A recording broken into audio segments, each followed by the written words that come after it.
मारिया अपनी कार में निकलती है जहां रेडियो पे एशली के समाप्त होने की न्यूज आ रही थी। मारिया यहां अपना कार रिवर्स करती है और हम हेलेन को देख पाते हैं जो मारिया को देख रही थी। नेक्स्ट सीन में हम मारिया को लाइव स्ट्रीम करते हुए देखते हैं और वो 1 सेकंड के लिए अपने स्टूडियो से रूम में जाती है और जब वो वापस आती है तब मार्था द मैनिक्विन अपनी जगह बदल चुकी थी। वो ये देखकर कंफ्यूज हो जाती है और इजी के रूम में जाके पूछती है कि क्या इजी उसके स्टूडियो में आई थी। दोस्तों ये वही सीन है जहां लूक इजी को हेलेन के बारे में बता रहा था और बीच में मारिया आई थी। इजी के मना करने पे मारिया वापस अपने स्टूडियो जाती है और अपना लाइव स्ट्रीम कंटिन्यू करती है। अब सीन चेंज होता है और अगले सीन में हम मारिया को मैनिक्विन के सामने बैठे देखते हैं। मारिया को समझ नहीं आ रहा था कि आखिर यहाँ हो क्या रहा है। अभी एक अलार्म बजता है और मारिया अपनी बाइपोलर डिसऑर्डर की मेडिसिन लेने जाती है पर वो कुछ सोचकर टैबलेट्स नहीं खाती। अब नेक्स्ट सीन गैलरी विजिट वाले दिन शिफ्ट होता है और उस दिन विजिट के बाद मारिया जब घर आती है तब चक वहां बैठकर पियानो बजा रहा होता है। वो मारिया से पूछता है कि उसे गैलरी कैसे लगी। मारिया चक को बताती है कि कैसे गैलरी को रश में क्लोज कर दिया गया। दोनों इजी के बारे में बातें करते हैं और मारिया कहती है कि वो इजी से कनेक्ट करना चाहती है बट ये बहुत मुश्किल है क्योंकि 3 महीने पहले ही उन दोनों को एक दूसरे के बारे में पता चला था। यहाँ चक कहता है कि इवन दो वो और इजी 10 साल से एक ही घर में रहे बट उसे लगता है कि वो उसका भाई नहीं बल्कि कोई स्ट्रेंजर है। मारिया उसे कंफर्ट करती है और वहां से चली जाती है।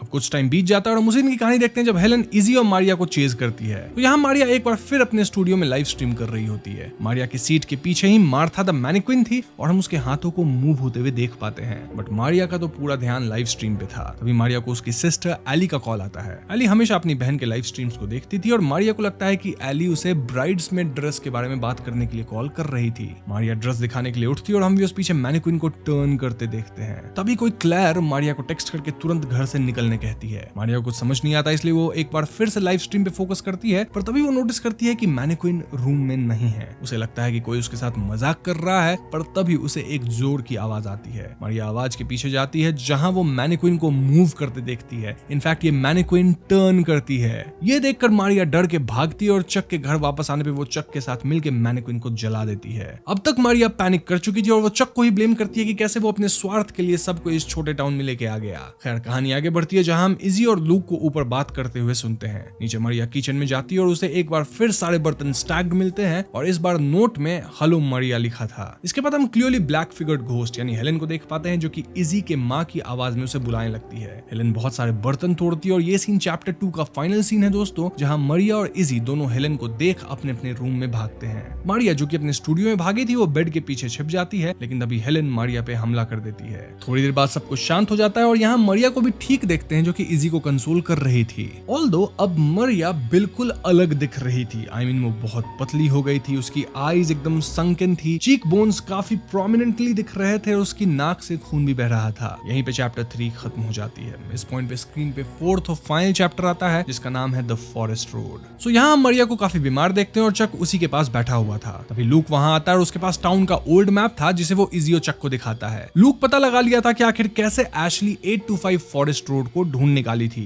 बेसिकली सीन ये था कि 1950s के बाद स्ट्रीट्स के नेम एंड एवरीथिंग को चेंज कर दिया गया था। इनफैक्ट टाउन के मैप को भी श्रिंक कर दिया गया था लेकिन टाउन काउंसिल सिटी के पावर ग्रिड वाले मैप को चेंज करना भूल गए थे और पावर लाइंस को देख के क्लियरली पता चल रहा था कि 825 फॉरेस्ट रोड कहां पे स्थित है। सो यस, अब इन्हें एक आइडिया लग गया था कि टाउन के किस एरिया के बाहर उन्हें 825 फॉरेस्ट रोड मिल सकता है। इस पॉइंट पे बॉनी इनके घर आती है क्योंकि उसे कस्टमर रिव्यू शूट करना था for her real estate business firms promotion. Chuck Bonnie से कहता है कि this is not a good time लेकिन मारिया इसे शूट करने के लिए रेडी हो जाती है। ये देख इजी और चक बहुत ज्यादा चौंक जाते हैं क्योंकि थोड़ी देर पहले तक तो मारिया काफी बीमार दिख रही थी। मारिया कहती है कि वो आज ही शूट करेगी। मीनवाइल चक और इजी को फॉरेस्ट रोड के लिए निकलना चाहिए। अब सबको ये बात बहुत वियर्ड लगती है क्योंकि मारिया को अब तक किसी ने कुछ नहीं बताया था तो आखिर उसे इस फॉरेस्ट रोड के बारे में कैसे पता चला। तो इसके बाद मारिया शूट करना शुरू करती है और लूक मारिया पे नजर रखने घर पे रुकता है। वहीं चक और इजी फॉरेस्ट रोड ढूंढने निकलते हैं। घर पे मारिया लूक को घूर रही होती है और वो काफी स्ट्रेंज एक्ट करती है। जैसे ही इंटरव्यू शुरू होता है वो अपनी डॉटर के बारे में बात करने लगती है। बॉनी वो सरप्राइज्ड क्योंकि मारिया की कोई बेटी थी ही नहीं और ऐसे में बॉनी मारिया को बस रिव्यू देने पे फोकस करने कहती है। लेकिन मारिया तो अपनी इमेजिनरी बेटी की बात किए जा रही थी और ये बातें क्लियरली हेलेन की बेटी की कहानी से मिलती जुलती थी। I mean, वही कहानी की कैसे बेटी बुली होती है, कोई हेल्प नहीं किया जिस कारण बेटी वॉशरूम में गलत कदम उठाई। यानी कि दोस्तों मारिया पूरी तरह से हेलेन द्वारा पजेस्ड हो चुकी थी। ये लोग हेलेन द्वारा पजेस्ड मारिया से उसकी बेटी का नाम पूछते हैं और वो बताती है कि उसका नाम मेरी था। इसके बाद रियल हेलेन सामने आती है और वो इन तीनों पे अटैक कर देती है। I mean, लूक,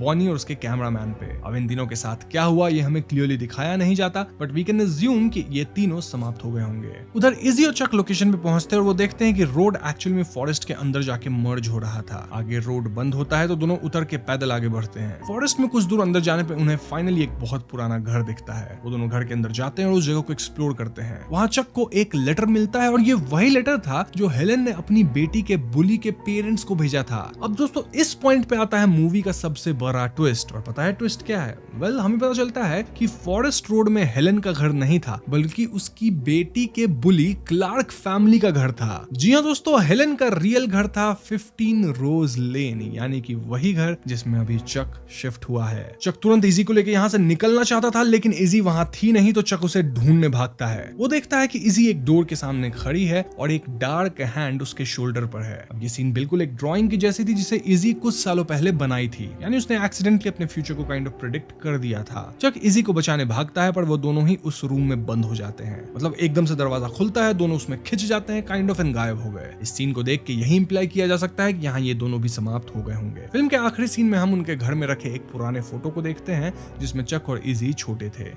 मूवी यहीं पे खत्म हो जाती है। तो दोस्तों ये थी 8 to 5 फॉरेस्ट रोड फिल्म की कहानी, और यहाँ कहानी काफी स्ट्रेट फॉरवर्ड है। हमें क्लियरली हेलन फॉस्टर की पास्ट बता दी गई है, और यहाँ बड़ा ट्विस्ट ये था कि हेलन का ओरिजिनल हाउस वही था जिसमें चक शिफ्ट हुआ था। देन हम ये भी जान पाते हैं कि लूक जो मैप लेके आया था वो दरअसल टाउन का पावर ग्रिड का मैप था। टाउन प्लान के मैप को तो टाउन काउंसिल ने सील कर दिया था, बट पावर ग्रिड मैप की तरफ किसी का ध्यान नहीं गया था, और ये बात सबसे पहले एशली ही डिस्कवर करी थी। यानी कि उसे पता चल गया था कि 8 to 5 फॉरेस्ट रोड कहाँ है, बट इससे पहले कि वो किसी को ये बात बता पाती, हेलन ने उसे हॉन्ट करके समाप्त होने पे मजबूर कर दिया। अब 8 to 5 रोड में हेलन का नहीं बल्कि उसकी बेटी मेरी को बुली करने वाले बच्चे की फैमिली का घर था, और यहीं से कंफ्यूजन शुरू होता है कि अगर वो घर हेलन का नहीं था तो फिर वहां चक और इजी पे कौन हमला किया। अब यहाँ दो पॉसिबिलिटीज है। पहली ये कि शायद ये हमला हेलन ही करी हो, मतलब वो घोस्ट है तो एक टाइम पे दो जगह पे हो सकती है, बट कुछ लोग मानते हैं कि हेलन तो उस वक्त मरिया को पजेस करके लूक, बॉनी और कैमरामैन को हॉन्ट कर रही थी। अगेन घोस्ट है, दोनों जगह हो सकती है, बट यहाँ मैं आपको एक दूसरी थियरी भी बता देता हूँ,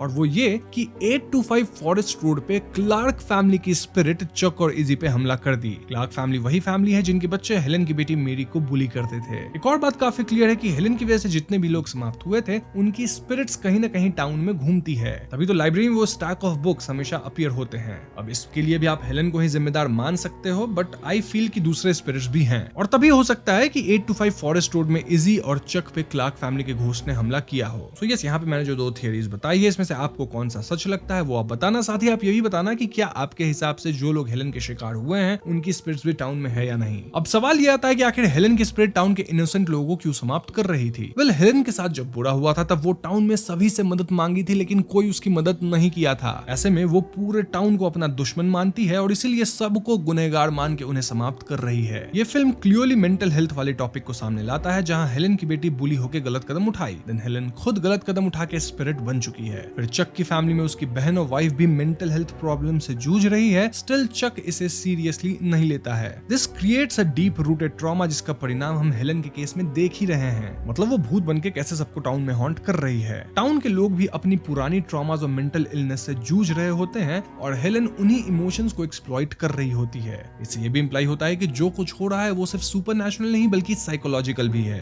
हेलन की हॉन्टिंग को हम मेंटल हेल्थ की डिस्टॉर्शन से भी कनेक्ट कर सकते हैं, जहां वो लोगों की फियर्स, इनसिक्योरिटीज और अनरिजॉल्व ट्रॉमा को अपने एडवांटेज के लिए यूज करती है। नाउ एक और सवाल कि क्या चक, इजी, मरिया, लूक और बॉनी एंड में समाप्त हो गए? देखो ये सवाल काफी कंफ्यूजिंग और फिल्म में इसका क्लियर जवाब नहीं है। चक, इजी, मरिया, लूक और बॉनी के फ्यूचर काफी एम्बिग्यूअस हैं। आखिरी सीन्स में जब चक और इजी को एक रूम में बंद दिखाया जाता है, मतलब वो खिंच जाते हैं, तो ये हिंट होता है कि उनका सफर यहीं पे खत्म हो गया है। जो पुरानी फोटो फिल्म के एंड में दिखाई गई है उसे ये लगता है कि चक और इजी की स्पिरिट अब टाउन में फंसी हुई है, लेकिन जब तक हेलन और उसके एक्शंस का पूरा इंपैक्ट नहीं समझ आता, हम ये नहीं कह सकते कि वो मर गए हैं या फिर उनकी स्पिरिट्स किसी फॉर्म में एग्जिस्ट करती है। हो सकता है उनकी स्पिरिट्स अब भी टाउन में भटक रही हो, या हो सकता है कि वो पूरी तरह से ही खत्म हो गए हों, या फिर वो किसी तरह के कैद में हो। जो भी है, वी कैन सेफली अज्यूम कि उनका फिजिकल फॉर्म तो पक्का समाप्त हो गया है, यानी वो इस दुनिया में फिजिकली तो नहीं है। फिल्म का सबसे इंपॉर्टेंट एलिमेंट है टाउन की हिस्ट्री, बदलते मैप्स और मिस्टीरियस फॉरेस्ट रोड का कनेक्शन। जो 8 to 5 फॉरेस्ट रोड था वो पहले सील्ड था, और टाउन के लोगों ने अपने दर्द को छुपाने के लिए उस एड्रेस को छुपाने की कोशिश की थी। मतलब अगर आप पास्ट को ही छुपा दोगे तो फ्यूचर में सब कुछ ठीक हो जाएगा, लेकिन ऐसा होता नहीं है। पास्ट हमेशा कैचअप करता है। फिल्म ये दिखाता है कि जब लोग अपने पुराने गुनाहों को छुपाने की कोशिश करते हैं तो ये कभी ना कभी लोगों पे उल्टा जरूर पड़ता है। Same is the case with old traumas, क्योंकि ट्रॉमा को आप जितना दबाओगे वो उतना उभर के आता है। हमें उसे